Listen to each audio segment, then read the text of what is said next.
En junio del 2022 se presenta ante la Asamblea Legislativa el proyecto de ley que incorpora un nuevo artículo a la Ley 7554, iniciativa de ley que pretende una reforma a la Ley Orgánica del Ambiente con el propósito de garantizar, preservar y tutelar nuestra fauna a través de la implementación y obligación de construcción de puentes de fauna seguros en corredores naturales. En apoyo a esta gran causa, nuestra firma crea el concepto de Responsible Real Estate, que tiene como propósito evidenciar el problema de conectividad, educar a la población y ayudar a grandes instituciones que luchan en nuestras costas. Hoy conoceremos más sobre el impacto social de la conservación de nuestra naturaleza con Federico Cartín, economista y reconocido planificador urbano de nuestro país. Bienvenido, Federico. Muchísimas gracias por aceptar esta entrevista con Esfera Legal. Muchísimas gracias. Un placer conocerte. Bienvenido. Federico, ¿podrías contarnos un poquito de tu proyecto de rutas naturbanas? Rutas Naturbanas, en una forma muy sencilla, lo resume nuestra misión, creo que de una manera muy bonita, y es conectar a las personas con la ciudad a través de la naturaleza.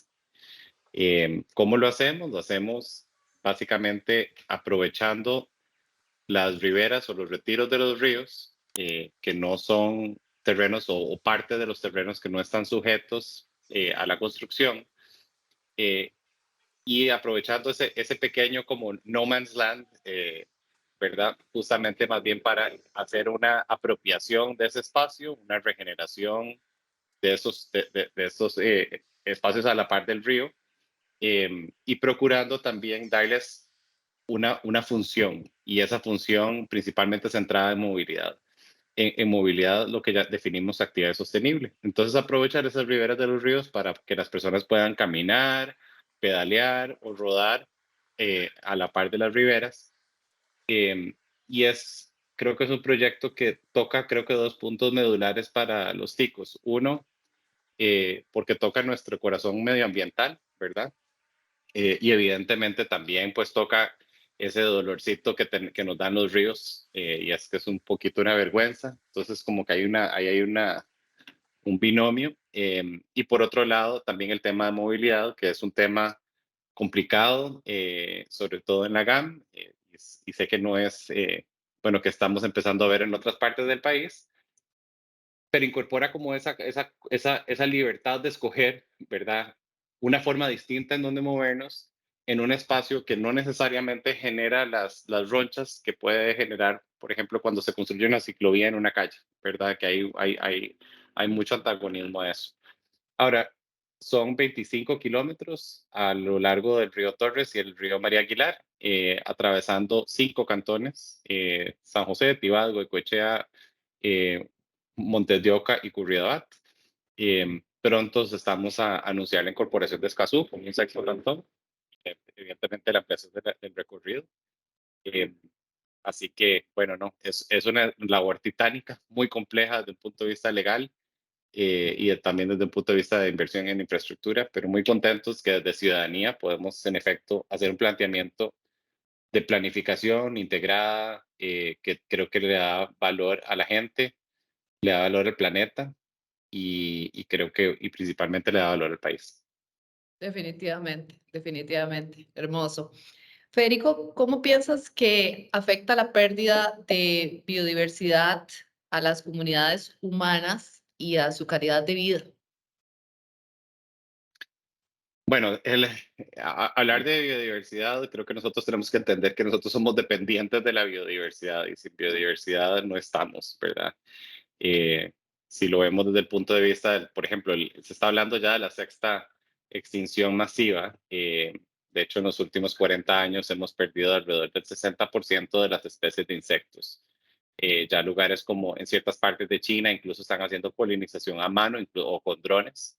Y en un país agrícola, bueno, que tiene una historia agrícola tan reciente como el nuestro, y todavía es una parte real e importante de nuestra economía.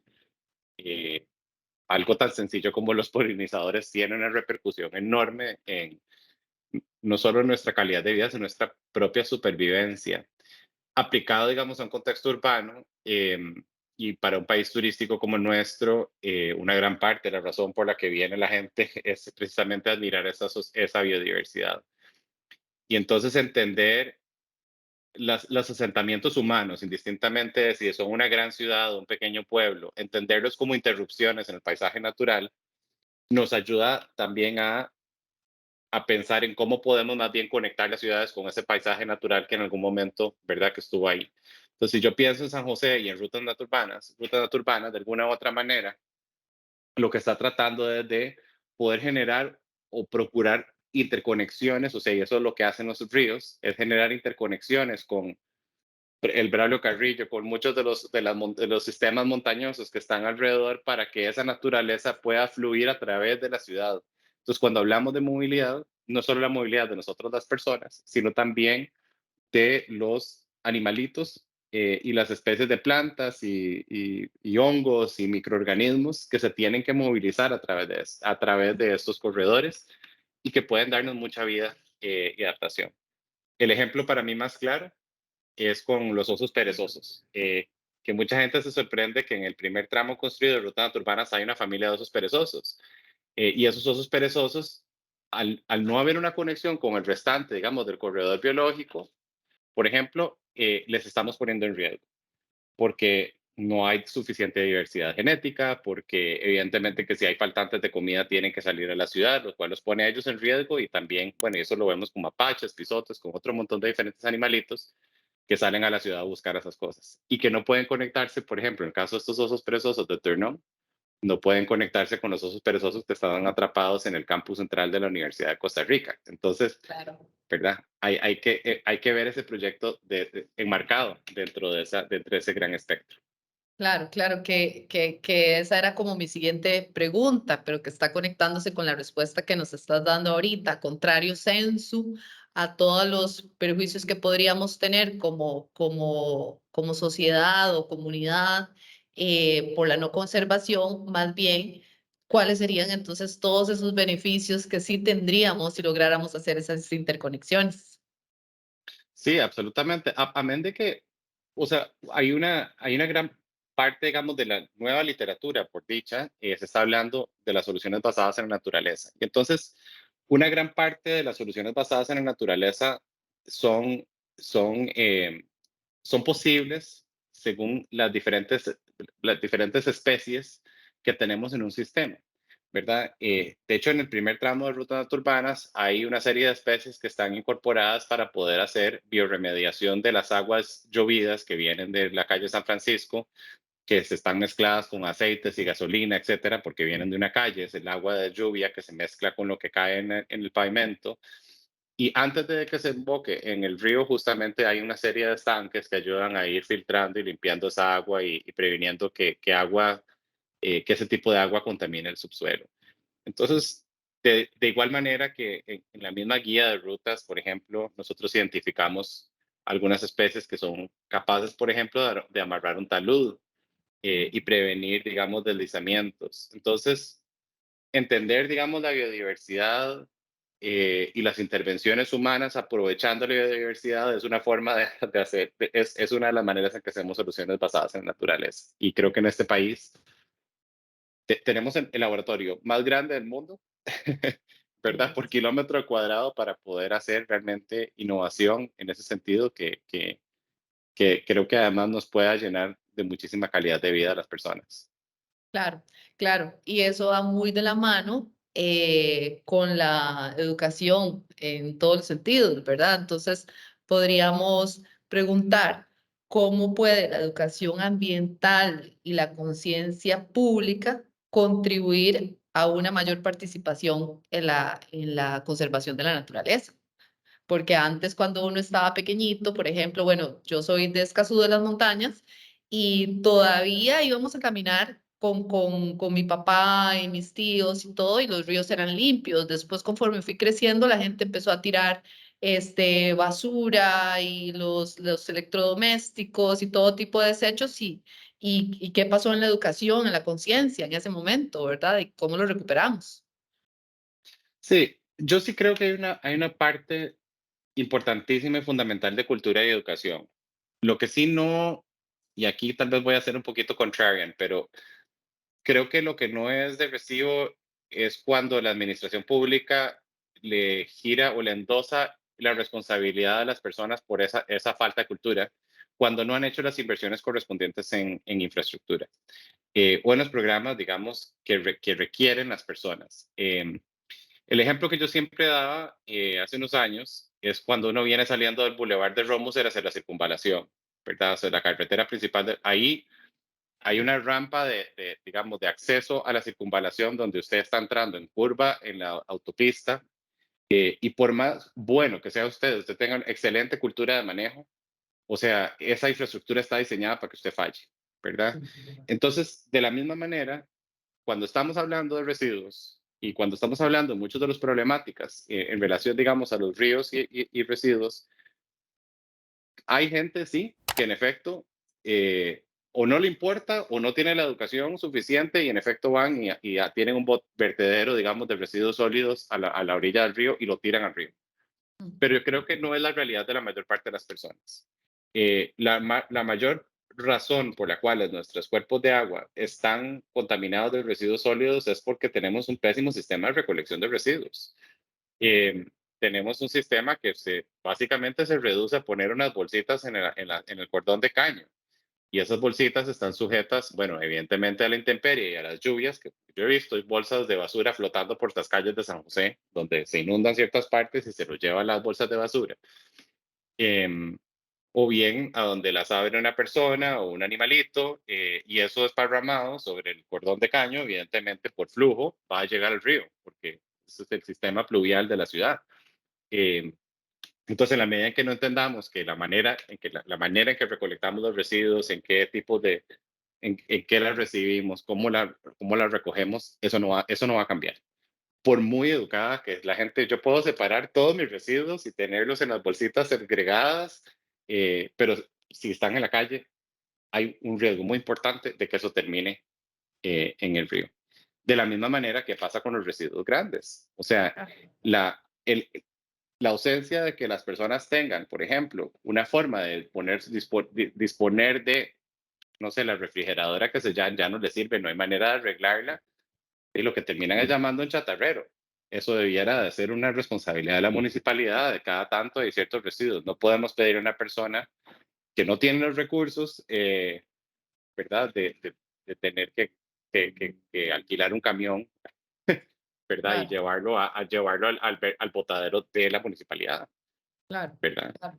Claro, también tiene que haber entonces una educación hacia los mismos entes políticos y estatales para que puedan tener esa visión para generar una cultura de evadir todo ese tipo de prácticas y evitarlas, porque como decís vos, estoy totalmente de acuerdo. ¿Cómo le vamos a pedir a una persona que vaya y vea a ver cómo hace, a dónde lleva la refri y sobre todo también inclusive en zonas muy rurales? ¿Cómo van a Claro, hacer si con costos entra el bus una o dos veces al día, verdad? Como sucede en total, zonas acá en Guanacaste. Entonces, exacto. definitivamente la educación Sí, va desde arriba hacia los administrados. exactamente. O sea, y es que, y estoy 100% de acuerdo con usted. Nosotros hemos hecho una cantidad de capacitación con comunidades sobre no solo, bueno, sobre el tema de cambio climático, sobre cómo reforestar, sobre cómo recoger residuos y cómo manejarlos, pero de ahí hay una parte que creo que es desde el otro lado, como usted dice, desde quienes son, digamos, responsables del sistema, que creo que tiene que haber una cultura y, digamos, y una apropiación también de la responsabilidad compartida, ¿verdad? Yo sí creo que Claro. son temas importantes. Lo mismo pasa con los basureros urbanos, ¿verdad? Uno ve que la gente va y pone está el basurerito con una bolsita, la gente llega, lo pone, sí, pero esa cosa nunca es suficientemente grande, no tienen la capacidad suficiente, por supuesto que se rebalsan, entonces termina la basura en la calle, en las aceras y evidentemente eventualmente en los ríos, y eso no es culpa de las personas.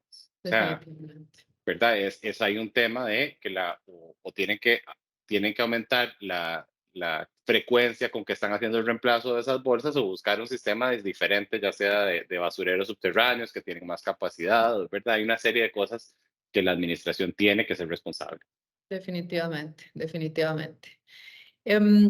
Para vos, ¿qué impacto tiene la degradación del medio ambiente en las dinámicas sociales, como el desplazamiento de poblaciones y los conflictos entre comunidades, por ejemplo? Uy, la verdad es que es enorme. Digamos, cuando hablamos del cambio climático a nivel global, ya se está empezando a ver.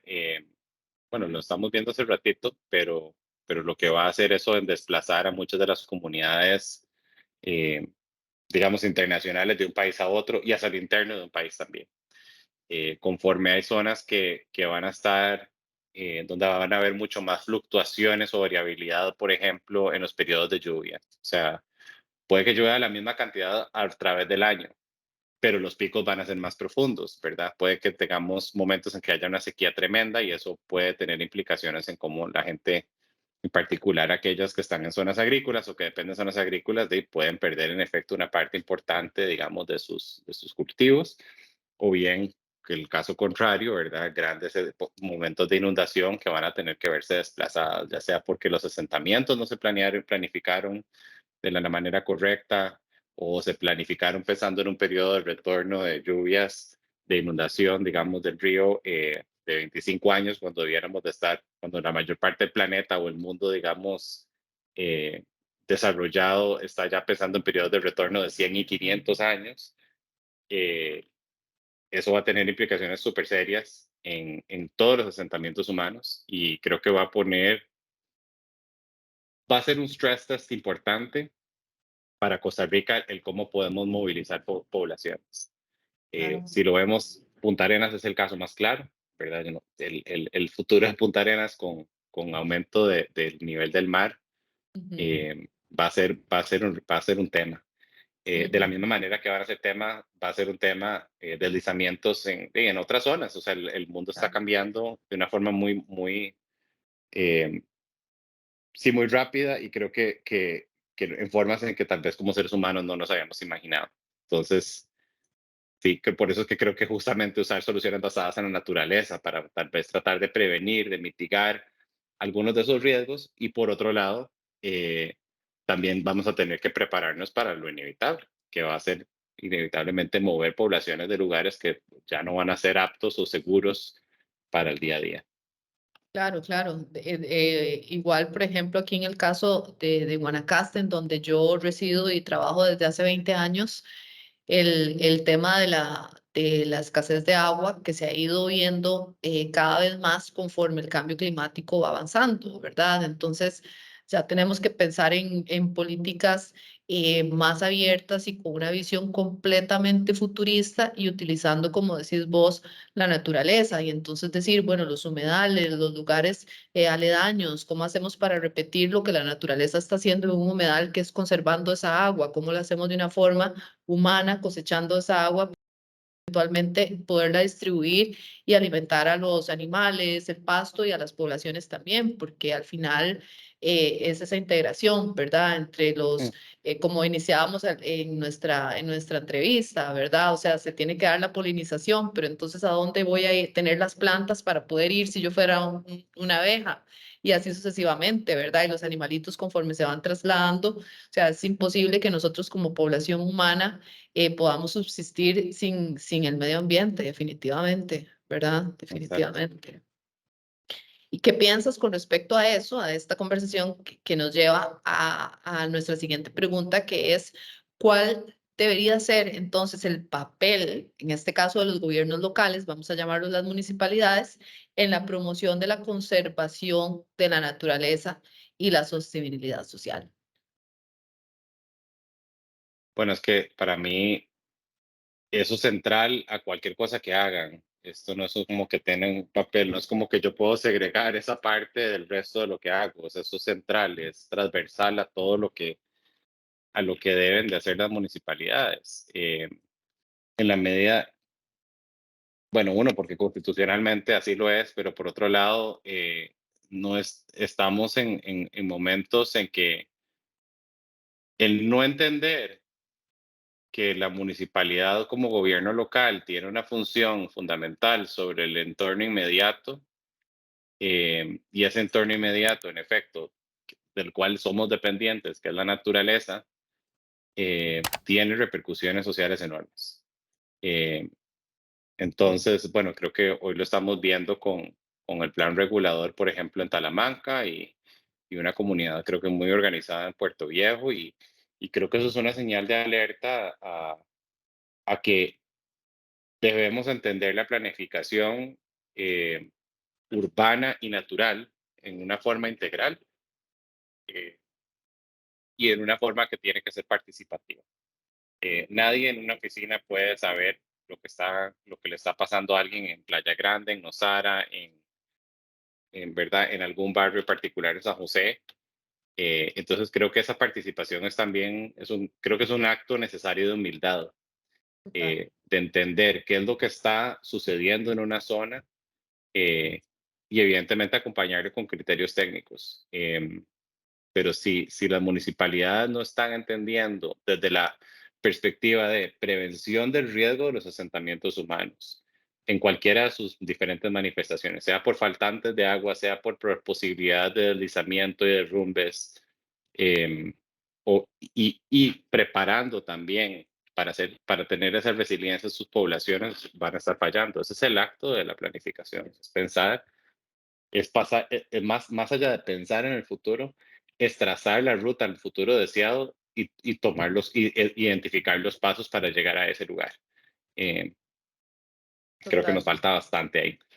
Total, total, total. Y nos sigue volviendo a llevar al tema de la educación, ¿verdad? Que tiene que más bien ser una educación que primero, ante todo, tiene que alcanzar a los puestos de liderazgo político para que se puedan establecer todas las medidas y todas las regulaciones que tienen que ir completamente de la mano con esa base, porque si no, definitivamente vamos hacia el camino de una sociedad que no funciona. Sí, a ver, creo que hay una parte de educación definitivamente. De hecho, la disciplina de planificación urbana, por ejemplo, no existe en el país. Luego, también la realidad es que creo que hay una legislación que ya no es correcta. Es una legislación que la ley de planificación urbana y los requisitos que tienen las municipalidades no son suficientes. Por otro lado, creo que también no podemos tratar a todas las municipalidades en la misma manera. Digamos, yo no creo que not all municipalities are created equal, dicen. Y lo que quiero decir con esto, o sea, es que evidentemente una municipalidad rural con poca población, con poco presupuesto, no va a tener posiblemente la capacidad de tener el personal especializado para hacer ciertas cosas que se le exige de igual forma a ella como se le exige a La Juela, a Cartago o San José, ¿verdad? Como cantones. Em, ¿Verdad? Entonces, hay asimetrías muy importantes en las capacidades y posibilidades de los municipios. Y entonces, en la medida en que no hagamos variaciones importantes en cómo están conformados los municipios, qué se les está pidiendo, cómo se elaboran los planes maestros, los planes reguladores, la reglamentación urbana, e incluso los mecanismos de observancia a ese tema, ¿verdad? Hay un tema que es va más allá de la parte de educación, que tiene que ver con Total, cómo legislamos y cómo entendemos y conceptualizamos total, eh, los diferentes niveles, mandatos y la misma estructura o arquitectura del Estado, ¿verdad? total, total, total, total. Y tenemos nuestra última pregunta. ¿Qué estrategias de participación comunitaria han demostrado ser efectivas para promover la conservación de la naturaleza y mejorar la calidad de vida de las poblaciones locales? ¿Qué pensás vos? De las cosas, yo le diría que hemos hecho en rutas, hay creo que tal vez rescato dos como principales. La primera creo que el poder ayudar a la gente a visualizar es fundamental. Y creo que de alguna u otra manera, digamos, la incidencia que ha tenido Rutas Naturbanas, más allá de la construcción propiamente del proyecto, y ha costado, ¿verdad? Pero más allá de eso, que creo que sí es muy importante, ha sido también el de repente darle ese lente de oportunidad a la gente. O sea, de pronto, a partir de una propuesta que es donde le pudimos enseñar a la gente ese antes y ese después de la intervención, ayudó a que mucha gente que ni siquiera había pensado en los ríos escondidos urbanos como una oportunidad de desarrollo, como una oportunidad de impacto turístico, de impacto de calidad de vida, y que muchos ni siquiera habían visto la situación lamentable en la que están una gran parte de nuestros ríos urbanos. Y creo que eso ya empieza a generar, digamos, un cambio muy importante en la conciencia de la gente sobre un tema.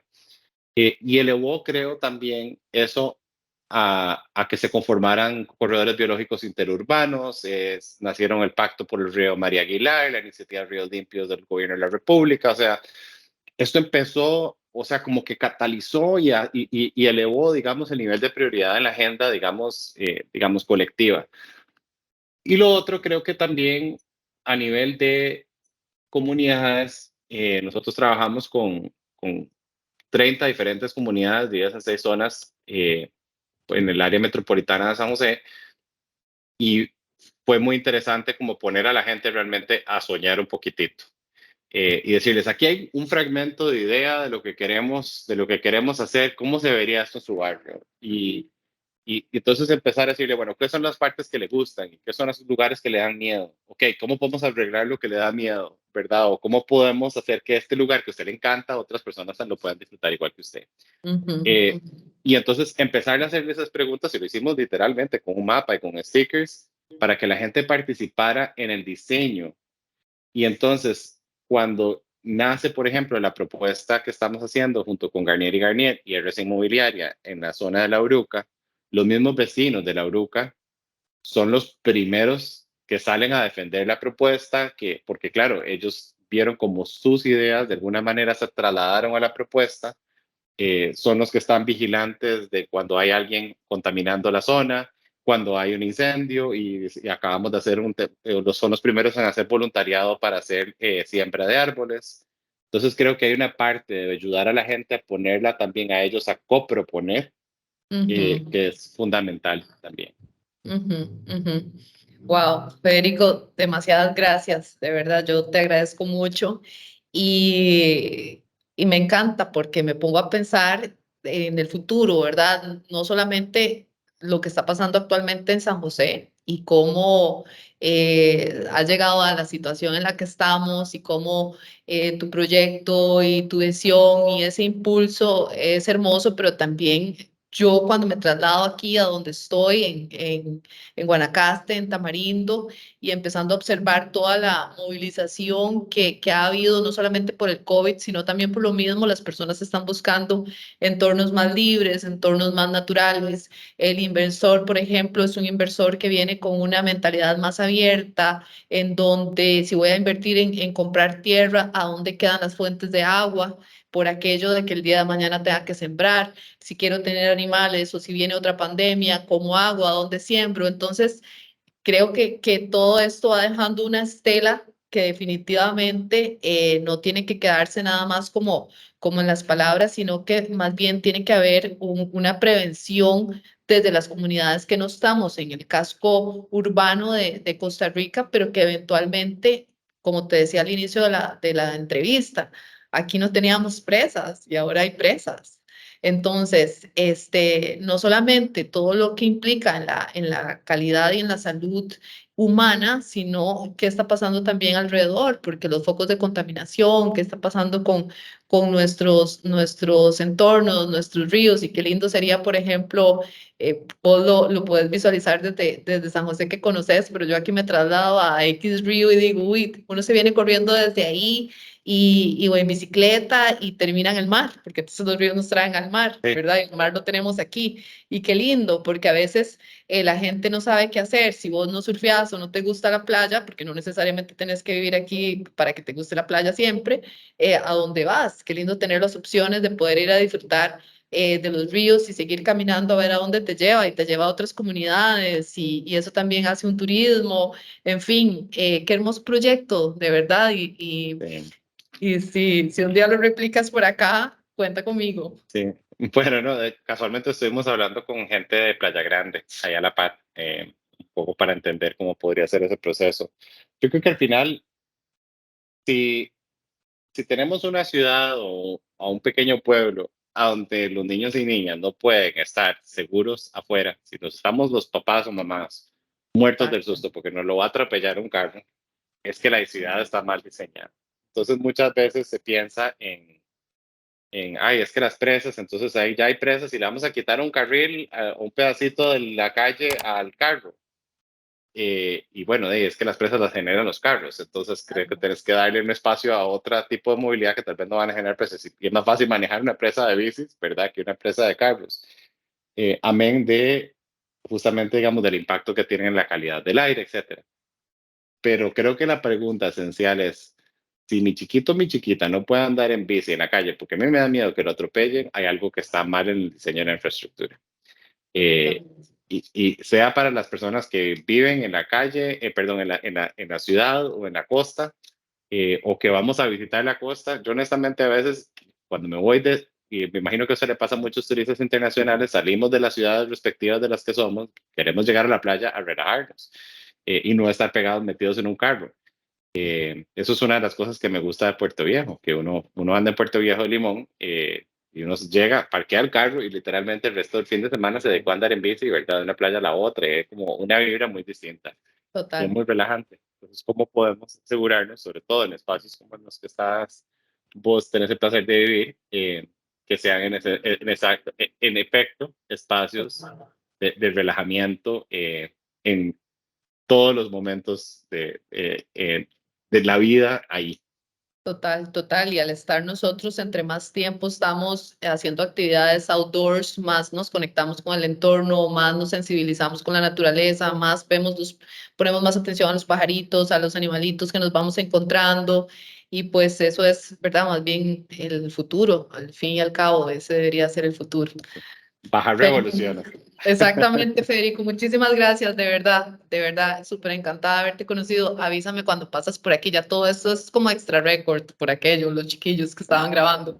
Pero Bueno, cuando no, pases por aquí, de verdad, me encantaría recibirte, conocerte y seguir compartiendo todas esas ideas y toda esa visión que me encanta. Muchas gracias más bien por esa labor que estás haciendo. De verdad que no, sí. no. A ustedes, un placer. Muchas gracias, que estés súper Muy bien. bien. Gracias, Hasta muchas luego. gracias por tu tiempo. Hasta luego. Rutas Naturbanas es un proyecto ejemplar en un amplio sentido de la palabra, que definitivamente crea un impacto no solo en el bienestar general de las personas, sino en resaltar y hacernos meditar de la importancia y necesidad de conectar e integrar a los seres humanos con la flora y la fauna. A medida que el desarrollo se adentra más en nuestras hermosas zonas rurales y costeras, emergiendo nuevos asentamientos humanos, debemos definitivamente planificar y proyectarnos en esta visión e integración que nos enseña Rutas Naturbanas. Nuestras autoridades en materia del ambiente, salud, turismo y planificación urbana, en conjunto con nuestros gobiernos locales, deben de implementar medidas urgentes para prever de regulación y guías en este sentido, proyectándonos en un modelo de desarrollo totalmente integral entre los seres humanos y la naturaleza. Mientras eso sucede, en nuestras comunidades costeras y rurales debemos de ser partícipes activos en la protección de nuestros ríos, mares y bosques, apoyando a las asociaciones de desarrollo y organizaciones que realizan un gran esfuerzo en todos estos aspectos.